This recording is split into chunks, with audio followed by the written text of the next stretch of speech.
A very good evening. Welcome to the Sports City Show Extra. This is Science TV, and today I'm having our very own here. He will introduce himself. I'm Felix Makona, and today we have our very own here who will be introducing himself in some minutes to come. But today, our conversation will really based on the WRC Safari Rally. We will also talk about the SportPesa Premier League, whereby we have seen AFC Leopards, their chances of qualifying or their chances of winning this thing are becoming minimal every now and then. Also, we have the English Premier League, which is looking like Arsenal have taken it, and also Manchester City are just breathing down their neck. We will have all this conversation together with other big conversation, including Liverpool, Manchester United, and the fate of Tottenham in the English Premier League. Join us on our socials, that is the Facebook, that is Science TV Kenya, Twitter, formerly known as Twitter, that is X, formerly known as Twitter, TikTok, and other platforms, including Instagram and other platforms at Science TV Kenya. Our very own, how are you? I'm very good. Yeah. We say football is the second serious thing in the world. Yeah, but sometimes it's more than heartbreak, but it is okay. It is what it is. Yeah, you have not said your name. Okay, my name is Frederick Otieno, and I'm a very big supporter of Manchester City. I'm a very big supporter of Manchester. I'm a Manchester City fan. Why were you lost when you were choosing Manchester City? Because of the recent glory they have had in the English Premier League. I was lost. What do you mean I was lost? Why didn't you choose Arsenal? Why didn't you choose Manchester City, Manchester United, Liverpool, Chelsea? Because Manchester is the greatest team in EPL, in Okay. English Premier League right now. Talking about Arsenal, what has Arsenal achieved so far? Nothing. The English Premier League is coming to the Emirates this season, but we will come to that later on. But let's start with the WRC Safari Rally. That is yesterday at the Naivasha, we had the Japanese Takamoto Katsusa, who secured the victory at the Safari Rally Kenya, claiming his first ever win in the World Rally Championship. You know, there has been no other than him. He has never won it again. It is his first time. So the rally proved extremely tough. We saw the mud there. We saw the terrain there was not so favorable. We had also some punctures. We had some cars the tires were off because of the terrain there at the Naivasha. Also, we had bad weather. The rains are there, so there were a lot of floods, especially there were water on the runway of the cars. So top 10 overall results, we had Takamoto Katsusa of Toyota. He secured the first position, winning the World Rally Championship at the Naivasha. Then Adrian Fomax from Hyundai, that was the second. Then we have Sami Pajari, Toyota. Then Esapeka Lapi, Hyundai. Then Thierry Neville, he had also Hyundai. Then Gregory Munster, he had the M Sport Ford. Then Takamoto Katsusa, he was the first one, classification listing. Also show him in Sunday's results. So yesterday he was the one who won the World Rally Champions. Then in number 8 we have Esapeka Lapi, and then we have Robert Verbs, and then the last one was Gus Premit.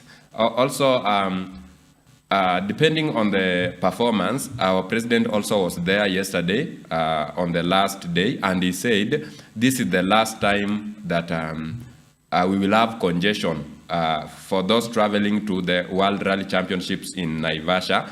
And then later on he said the Mau Lironi Summit will be is continuing to be built, but he will fasten it so that come next year when we will be holding the World Rally Championship again, the roads will be finished. What is your final or what is your view on this? Well, I can say congratulations to Katsuta. It was not easy because of that the environment, the muddy, but he did it. Yeah. So what I can say is just congratulations to him.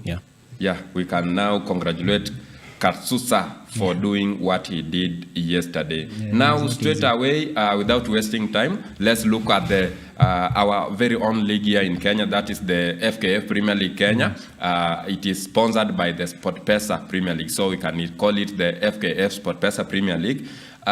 We've seen AFC Leopards being beaten. We've seen the likes of Gor Mahia winning their games, and this shows that AFC Leopards, after being beaten this weekend by Mathare United 4-1, especially AFC Leopards started scoring in the first half. They opened the scoring. What is your general assessment of AFC Leopards? Is AFC Leopards developing again to come to that top level, or are they dipping, or we should give them time like Arsenal has been given time and now we are seeing the results? Well, what I can say is just football is not easy to predict. Yeah. See, like the other day, they beat was it Shabana? KCB. They beat KCB. They beat Shabana 1-0. So that is football. You lose, you win, you draw. That is football. So maybe they will bounce back. We cannot judge them by this result. Maybe let's look at the second game, maybe next weekend. But what I'm sure is that for them to reach at Gor Mahia right now, it will not be easy. Yeah, because when you look even at the table, you find that Gor Mahia are having 53 points, while AFC Leopards is having 43 points. Despite Gor Mahia having one game in hand, you don't. It is not a game they have won. It is like it is still the gap between them. We are still counting 10 points. Do you see with the games remaining around 12 to 13 games, are you in it that AFC Leopards can beat Gor Mahia to the title? Not really. I don't think so. Imeenda. Tuseme imeenda. With the Gor Mahia that I know. I don't think so. Gor Mahia, they keep on winning. Huh? If it's not a win, it is a draw. Yeah. But you see the FC Leopard winning, getting beaten, draw, you see, they are not consistent. And I think this might cost them.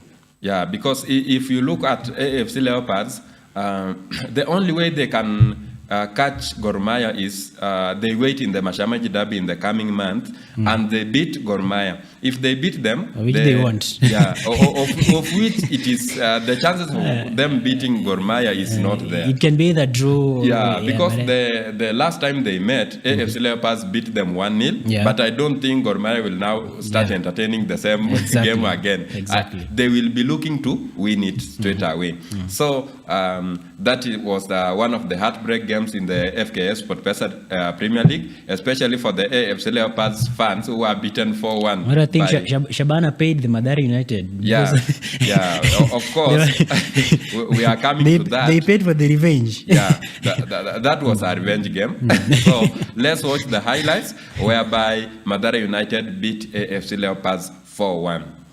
You've seen how AFC Leopards were dismantled by Mathare United. Now, in other results, we had Tusker FC beating Kakamega Homeboys 2-0. We had Shabana FC being beaten 2-1 by Kariobangi Sharks. And then we had KCB drawing 1-1 against Muranga Seal. And then one of the games that also enticed the fans was Gor Mahia beating Ulinzi Stars to extend their lead at the top of the SportPesa Premier League. We had Masika scoring, we had Morrison scoring also, then we had Patrick Esombe scoring the second, then Frederick Odhiambo scored one for the Ulinzi Stars. This was marvelous result for Gor Mahia, especially if they were serious or if they look to be serious to win the SportPesa Premier League. This is one of the matches that they really needed to win, and they made sure they won.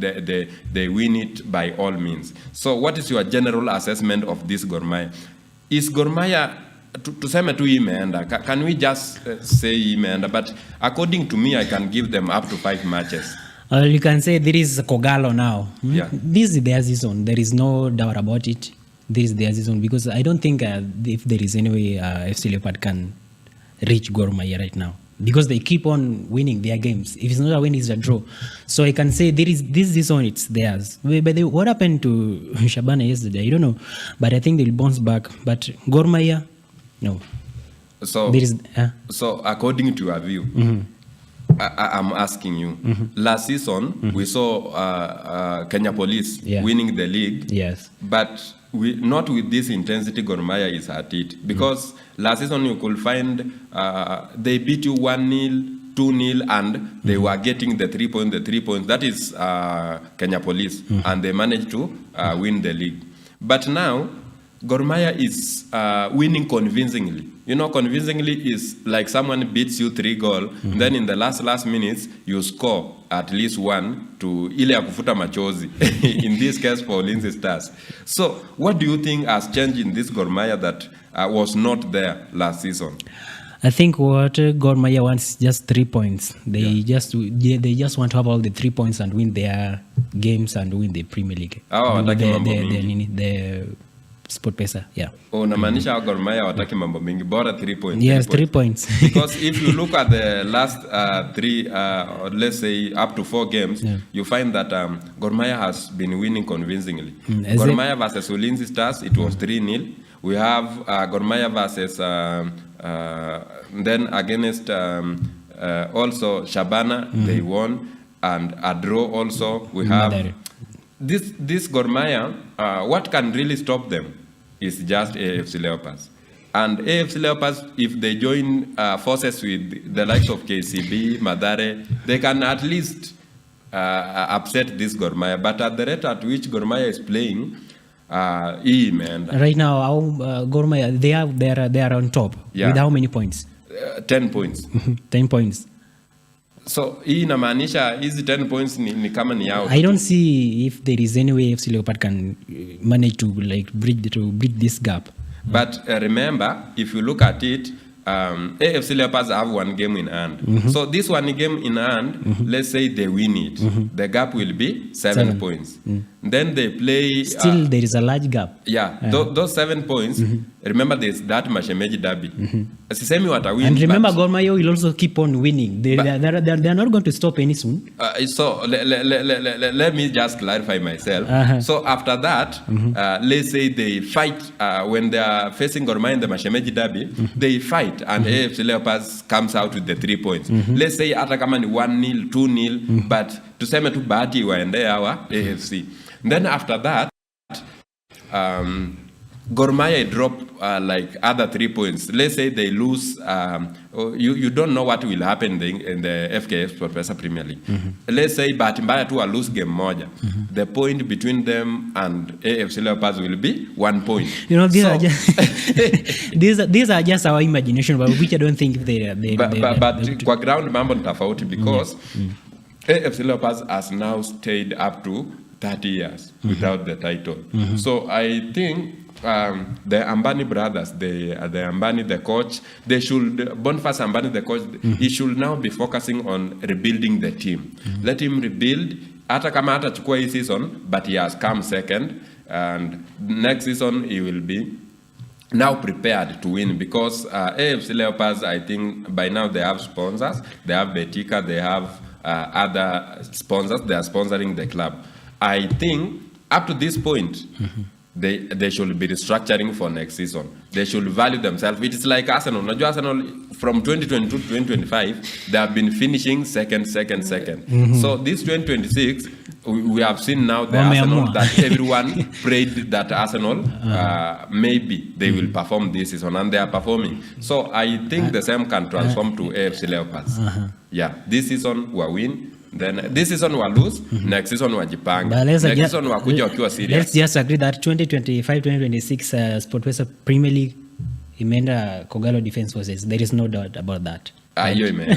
Hiyo hata mimi vile AFC Leopards wanacheza, especially kupigwa unapata the game you know they are going to win. Hiyo ndio wanapigwa sasa. But all in all, let's watch the highlights as we take a short break. When we come back, we are going straight away to the English Premier League, whereby we will see why is Tottenham not able to remain in the English Premier League. I and my colleague here, Frederick, we are talking about we have just finished talking about the World Rally Championship, that is the Safari Rally. We have also talked about the SportPesa Premier League. We have watched the highlights, and now we are just going straight into the English Premier League. Then after the English Premier League, we will also look at the Champions League fixtures this midweek, whereby we have the likes of Manchester City battling against Real Madrid. We have Tottenham battling against Atletico Madrid. And then we have Arsenal, who everyone expects to lose against Bayer Leverkusen, but we are yet to see how it goes. So in the English Premier League this weekend, we had Burnley versus AFC Bournemouth. It was a 0-0 draw. You know, Burnley are in the relegation zone. AFC Bournemouth is just mid-table team. And then another team saw Sunderland being beaten 1-0 at home by Brighton. Then Chelsea versus Newcastle.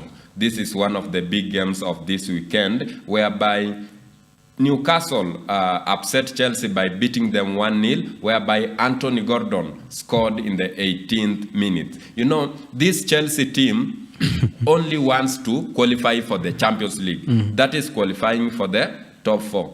But currently, if you look at the table standings, you will find that Chelsea is sitting 6th with 48 points, while Newcastle is sitting 9th with 42 points. Despite Chelsea losing, they still have that hope of playing in the Champions League. What is the chances of Chelsea playing the Champions League? Now, not forgetting that Liverpool is there, then Aston Villa is already ahead of Liverpool and Chelsea. You know, I don't know what is wrong with Chelsea. Like right now, they are not consistent. If you look at the way they were playing against Newcastle, you could wonder if this is a team that want to play Champions League next season. Unasema Chelsea imerudi chini sana, because what I can say, Chelsea is down right now. You find that in the Champions League they were beaten 5-2 by PSG. Then also in the English Premier League they have now been upset by the Newcastle. And you know, this Newcastle is not a good side right now like the Newcastle we used to know. You know, if you look at that Newcastle goal, like that ball is you talk from the midfield, like the midfield was empty, so unashanga out of Chelsea, like, and it was a very simple goal, by the way. But sometimes I wonder, they were not even putting effort of looking for the goal. So but you know, this Chelsea, sometimes I wonder, they start a bad defense, they win. Now that against Newcastle, they were having the first best defense. That is, we had Fofana, we had Chalobah, and then Cucurella together with Malo Gusto. Reece James played in the midfield together with Caicedo. They both started in the midfield. Lineup ya Chelsea, it was the best defense Chelsea for Chelsea players. How ndio defense yao first 11. But they are losing with this defense. Then the other time they were winning with the worst defense. They had in the defense, they had even Cucurella was not there because he was injured. Fofana was not there, but they were winning. So do you think nini shida ya Chelsea kwa hii lineup yao kabisa? Because the same team, it is the same team that beat PSG in the Club World Cup and the same final. team that beat Aston Villa, was it last weekend? Yeah, wakawapiga mabao, was it 4-1? Yeah. But now sasa after wamepiga hizo timu zote, sasa now they are coming to concede 1-0 against Newcastle. You know, Newcastle cannot be underrated. If you look at how Newcastle are playing, maybe they may have small chances, but if they get the chance, they make use of the chances. Like that goal, they got a chance and made use of it. But Chelsea, if you look at Chelsea, they had a lot of chances, but they kept on spoiling the chances. So maybe you can say Chelsea being beaten by Newcastle, or was it about the Champions League? Maybe they were exhausted after being beaten 5-2 by PSG. I don't know, whatever. According to how I see, Chelsea were keeping the energy to see if they can come back on Wednesday. 5-2? On Tuesday. That is tomorrow. I don't think if they can be a comeback. 5-2. Yeah. Uoni kama kuna comeback? Nothing like that. But you know, first of all, PSG was revenging. You know, remember Chelsea beat PSG? Was it on the Club World Cup? Yeah, it was 3-0. 3-0. So it's like PSG came to revenge. So I think. So wanataka kurudisha ile mkono. Waliacha Chelsea wakiwa paralyzed. Yeah, mlitupiga na sisi tumewapiga. But so, Newcastle also cannot be underrated. It's a very good team by the way. Yeah, Newcastle the way they are playing. They've got the speed and the despite easy Newcastle najua. Kama hii ni Newcastle ya last season ingekuwa imepiga our Chelsea kama bao 3 because how Chelsea is playing currently, I don't even see them coming back tomorrow to beat PSG. And you remember Newcastle played Barcelona. Yeah, Newcastle walicheza na Barcelona wakatoka 1-1. So this is this Newcastle, it means at some point they are becoming serious. Na wanaweza qualify by the way. Wakicheza nao kesho they can really qualify. Wakifunga tu Barcelona moja vile walifunga Chelsea in the first half na wakaze. Of which I see them beating Barcelona. Yeah, Barcelona could be out. That is according to our very own here Frederick.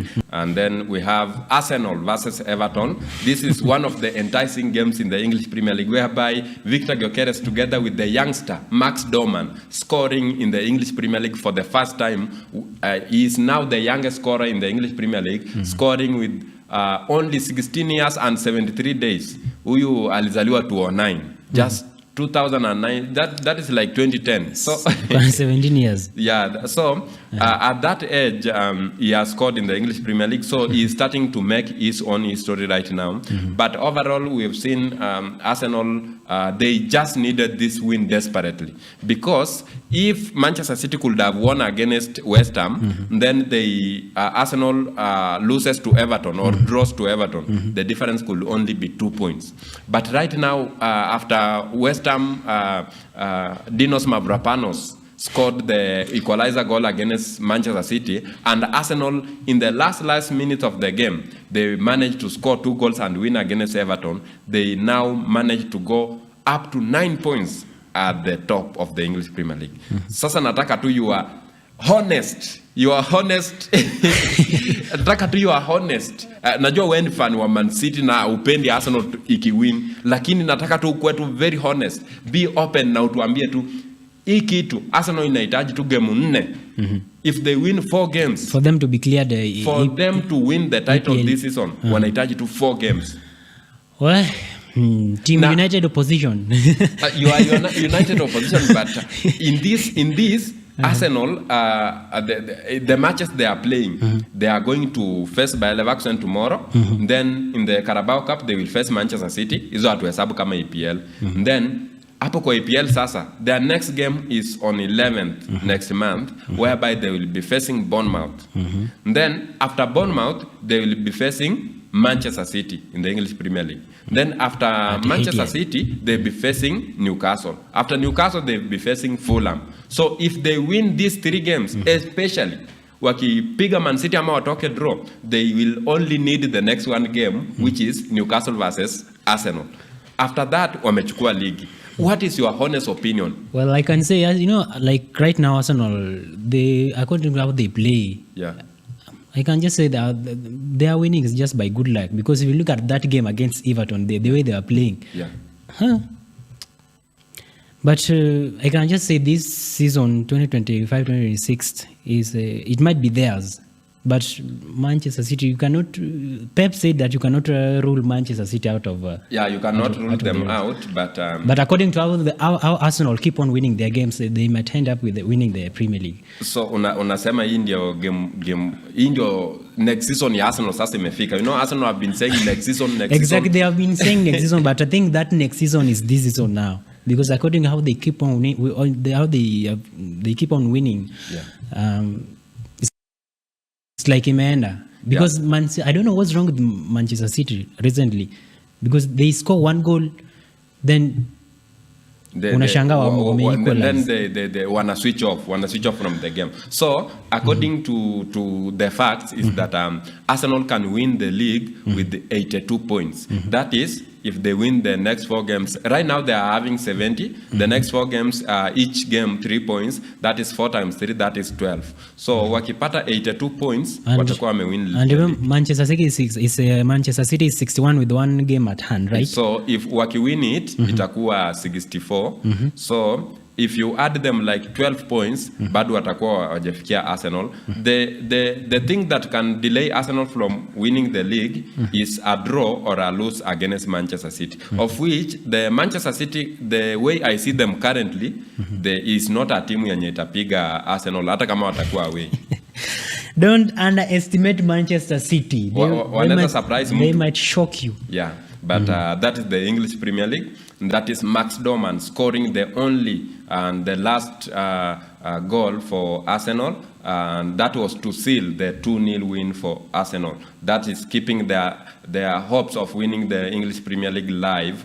Then Manchester City were upset by West Ham after Bernardo Silva scored in the 31 minutes, but right before the minutes moved fast, in the 35th minute, we had Konstantinos Mavropanos scoring the equalizer. Through and corner. After that set piece, that was a corner, and the header from Dinos Mavropanos. Konstantinos Mavropanos has been at Arsenal. Yeah, I know. So, the spirit of corners. So my view is our agent, especially the last time Manchester City were facing Nottingham Forest, we saw also Murillo. Murillo's cleared just. The ball was already counted. It was like a goal, but we don't know where Murillo was standing, and he cleared just from the goal line. He cleared the ball from the goal line, now ensuring that it was a 2-2 draw against Nottingham Forest. Now, as a Manchester City fan, what happened in this game that you didn't win to make sure that you catch up with Arsenal?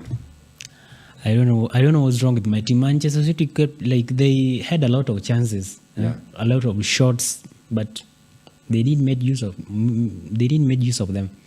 Like, if you look at that that goal, that set piece, I don't know. It was. I don't know. Arsenal wamesimama. Unataka kutuwekelea tena. I don't know. It was goalkeeper's fault. I don't know. It was Donnarumma's fault. I don't know where whose fault. Everyone hates Arsenal, including you Manchester City fans. Of course, we cannot. I don't love Arsenal. That's the truth. In such a way that hata muna lose, lakini bado muna blame Arsenal. Like we were in the field, but you are alone. But I think City losing, I think it's a lineup, the midfield. Lineup ni kama Man City. Like according to me, I feel that Pep Guardiola should not start Haaland, Mamouche, and Semenyo at the same time. Yeah. Maybe if he starts Haaland, Mamouche should rest. And also, I think right now you should start Cheki and Doku. Yeah. Because you can see, if you watch that game, the moment they entered, I mean, they changed everything. Like Cheki, Haaland now started getting the chances, but first half. No. But also, let's talk about Phil Foden. Phil Foden, they used to jail well with Erling Haaland. Exactly. And now, Phil Foden is down. Hata anzishi squeezy. He just sits on the bench. Hapa alikuwa substituted in the 60th minute, whereby Ryan Echunuri had to come out and together with Antoine Semenyo, then Phil Foden akaingia dakika 74. So, in those minutes, hata hakusaidia team. Hata the touches he made were just mere touches. Hakusaidia, hata hakumake any threat. Well, if you compare Phil Foden from the start of the season and the Phil Foden now, they are very different people. Yeah. Sahi form yake. Same to Haaland. Yeah. Form yao imedip. So what is right now? I think if Manchester City want to keep on winning, they should start Cheki and Doku in the midfield. Kuna news nimekuwa nikisikia. When Manchester City is nearing to win the league, that 115 cases reports usually arise. So I think that is one thing that is demotivating the players. Nawafanya warudisha roho yao chini. I don't think that cannot be an excuse. It is about the lineup, I think, the midfield. Because if you look at the defense I think it's just with the pairing between the central defense. Yeah. That pair and Kusanov. Yeah. I think it's a good pair. Yeah. If you come to the left back. But sometimes I usually look at Kusanov. Kusanov is not the level of Manchester City.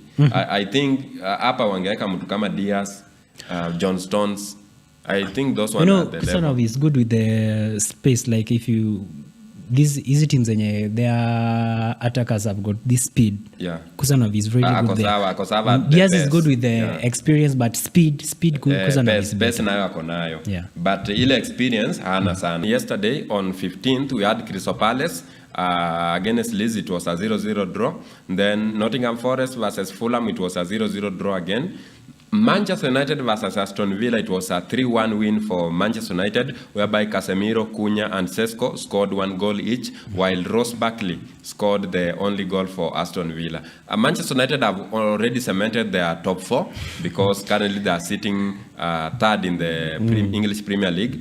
Aston Villa are following them with a difference of only 3 points. So niambia tu Manchester United this season walikuwa chini kidogo, but after Michael Carrick was appointed wakaanza kuperform. They say it's Carrick ball. Yeah, Carrick ball, but Then Carrick came with a new book. yeah, alikuja na kitabu yake akawaonyesha vile inafaa kucheza, and Manchester United have been producing good results. Exactly. Your general view about Manchester United? Well, I can say glory Manchester United. It's like that old Manchester United is coming back, because according to how they playing, it's like their Carrick is bringing that the old Manchester United that we used to know. I've seen now you are not a Manchester City fan, you are Manchester Not really, United. but truth be told, that does not mean that now I want to move from Manchester to Manchester United. No, but we are just speaking facts. Yeah, they are because good. according to how Manchester United are playing, Yeah. it's like they are gradually coming back. And if we joke as Manchester City, they can surpass us. They can come to number 2, because that the difference is not that big. You know? It's only up to 7 points. So looking at the other results, Liverpool drew 1-1 against Tottenham, with Dominic Szoboszlai scoring for Liverpool, while Richarlison scoring in the last minute. That was in the 90 minutes to seal a 1-1 draw against Liverpool. So currently Tottenham wako threatened to be relegated. They are only 2 points above relegation. They have 30 points. Nottingham Forest at number 17 have 29 points. West Ham have 29 points also. In this relegation battle, Tottenham, if you look at the games Tottenham is going to play in the English Premier League, you find that Tottenham iko na game ngumu sana. In their next game in the English Premier League, they are facing Nottingham Forest. Next, they are going to Sunderland. Next, they will be hosting Brighton. After that, they will be having Wolverhampton. Hiyo ni rahisi kwao. Then Aston Villa, and then Leeds, Chelsea, and then lastly, they will be facing Everton.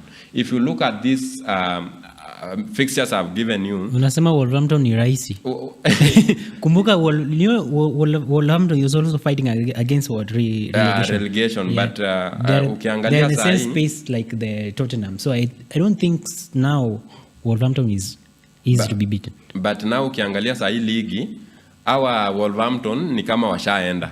Their chances of surviving in the English Premier League haziko kabisa. So, but they have nothing to lose. Wanaweza tu piga Tottenham for fun, because wanajua tushashuka, so hata tukiharibia Tottenham we can be relegated together. According to how I'm seeing it, maybe Tottenham can also be relegated. Yeah, hata mimi naona wakienda, but let's hope wabaki, because this was in the English Premier League one of the traditional top 6, together with Manchester City, Arsenal, Man United, Liverpool and Chelsea. They were one of the best 6 teams in the English Talking Premier about League. Liverpool, I don't know what is wrong with Liverpool, by the way. Liverpool nowadays pia hao wameshuka, because now hata Dominic Szoboszlai jana after the game, The free kick taker. yeah, he said after all that he doesn't see the Liverpool he used to see some years back. They might miss playing Champions League, by the way. Yeah, next season itakuwa ngumu kwao. If their next 3 games, if they lose, I think Chelsea will overlap them, and after they have been overlapped,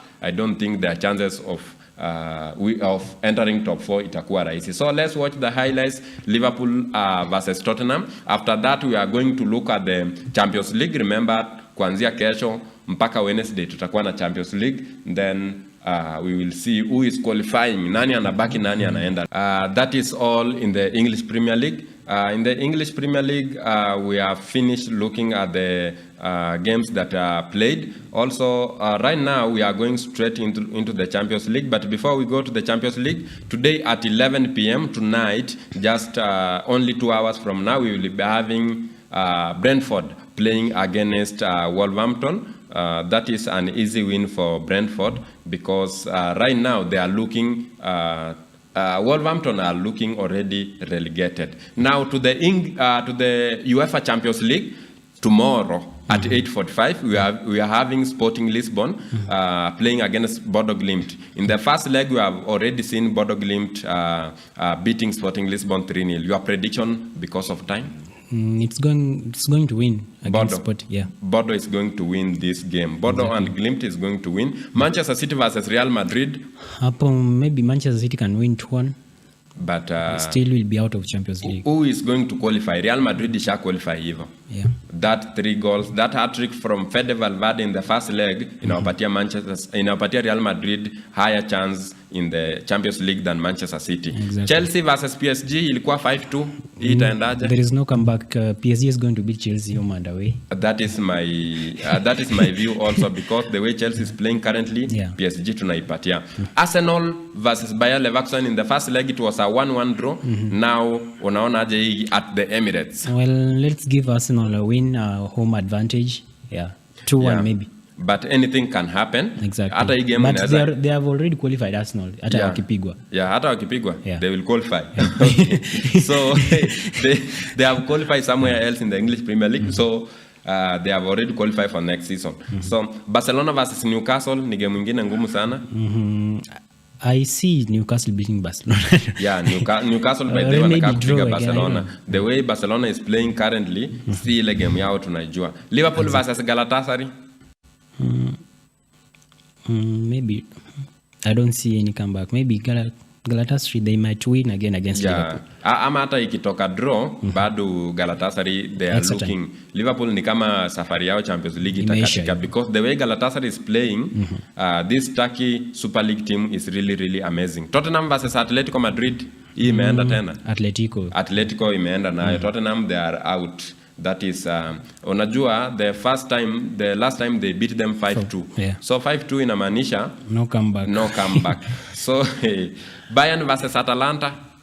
Bayern Munich itaenda nayo because wapiga 6-1. So 6-1 no Atalanta to come back 5 goals is not really going to happen. So that brings us to the end of the show. It has been me, Felix Makona, and my colleague here, Frederick, has been with me here.